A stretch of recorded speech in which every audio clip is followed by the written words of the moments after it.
Hello again, Honky Tonks. Now I want you to remember this while I'm doing this video and talking. Every day, thousands, if not hundreds of thousands, if not millions of illegal migrants are crossing the Mediterranean from North Africa and the Middle East into France. They're not being stopped, they're not being checked, they're being ushered up towards Calais in order to cross the channel illegally into this country. Now this morning, whilst trawling through Twitter, the social media, etc., to make a video on something other than reform, I came across something that was pretty shocking even for me. If you know me, I'm a hard man to shock and a hard man to impress. I've been there, done that, so, you know, I'm one of them. Now, it's the 80th anniversary of the D-Day landings in Normandy, France. So members of our own parachute regiment went over there and did their thing to help celebrate and commemorate it at the same time. They took part in a mass parachute jump into the fields of Normandy to recreate what happened 80 years ago. Now, the field which they landed in,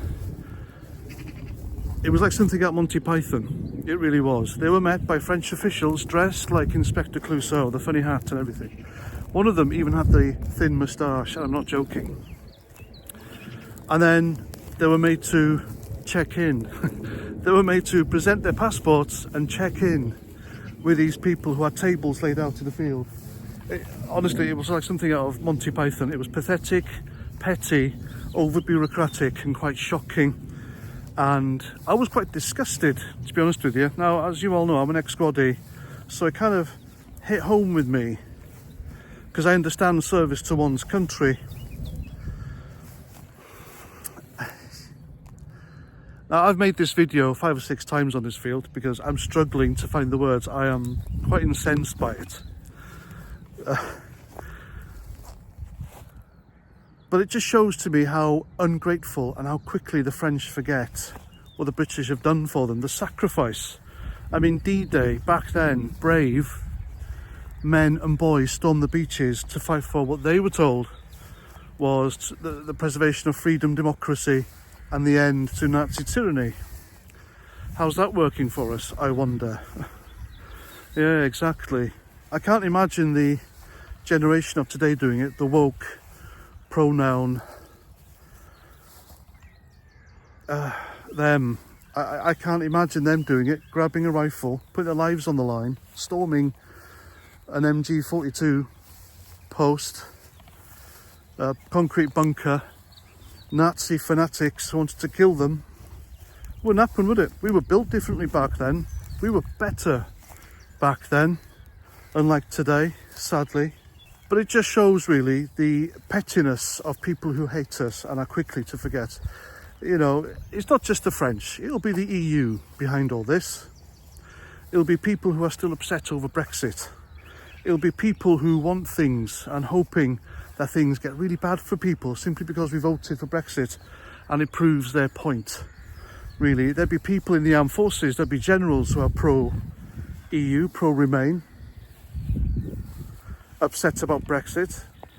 There'll be people in government about it as well, really upset about it.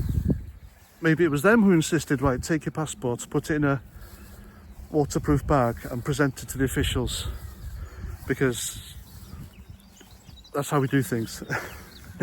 It shouldn't be. It should be goodwill.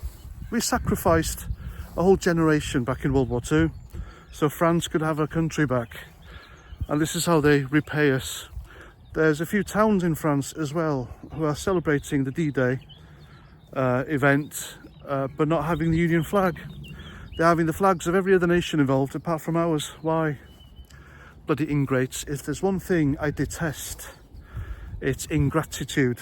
And they are being very ungrateful. They really are. Well, if it happens again, and you never know, the Germans do have that look in their eye again, don't they? But they're on the other end of the invasion this time, so. And the next time it happens, we say no. Screw you. Learn German. That's what I'd say. And I get it, the French hate us. There's a mutual hatred between English, or some Brits, and the French. It's like historical. We were at war with them for hundreds of years. So, you know, I think that feeling takes a while to subdue, but still, we're meant to be grown-ups. This is meant to be 2024. Who do they think these people were anyway, parachuting? Invaders?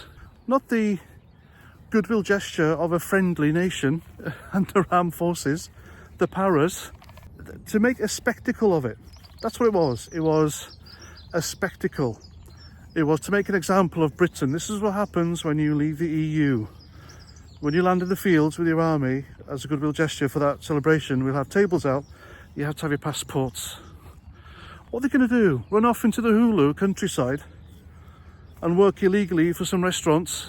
No. That's pathetic, isn't it? It really is pathetic. I'm sorry if you're finding this video hard to understand, because I'm really finding it hard to vent my frustration and tell you how I feel about this, because it's disgusting. It really is disgusting.